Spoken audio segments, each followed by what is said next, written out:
Ki te rohe o whangarei I nei nei me te aha kei reira hoki tētahi a ratonga hauora Māori e mahi nui ana e whakapeto ngoi ana ki hoki ngā tamariki Māori ki o rātou whānau ia oranga tamariki. Ko Nancy Lucy Bush, tētahi o te rōpū, e whakangungu ana I ngā kaimahi ki tēnei momo mahi hou. Ara, kia mohi o pū ai rātou me pēhea tā rātou whakawātea I te ara, e auraki anō ai, e wai hape atu anō ai ngā tamariki Māori nei ki ngā whare āhuru o rātou ake whānau ka pono ki te tāwharau I a rātou. Anei rā te pūrongo a tā Roy Black. He kuia e kōkiri ana I tōna hapori kia puta atu a Orana Tamariki. Kei te taha o Lucy Bush, he rōpū mā tāna hauora, kei te whakarite he rautaki mō nā whanauna o nā tamariki, kei roi te marumaru o te karauna. Some come with wonderful skills from a Pākehā world, of course.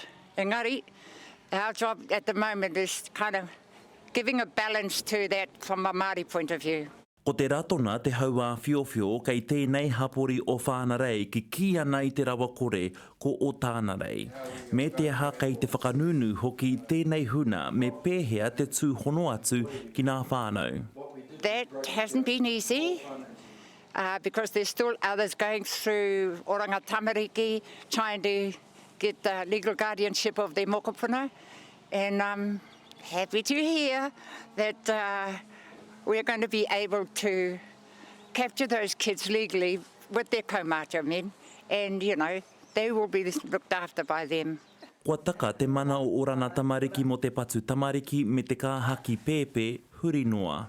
E nari kei te tautoko te kāwanatana I tēnei kaupapa I nā he Māori tonu te arona. We need to show an alternative to the current systems as we've been asked of us. That bring them back and we can whanaungatanga with them, we can manaaki them, all of those things that are Māori them, the values that we have. E hara tēnei te tuatahi ki o te aroa, hoi anō mana mauna ake o te tamaiti, e pure ai te hau, Tāro Black, te karere.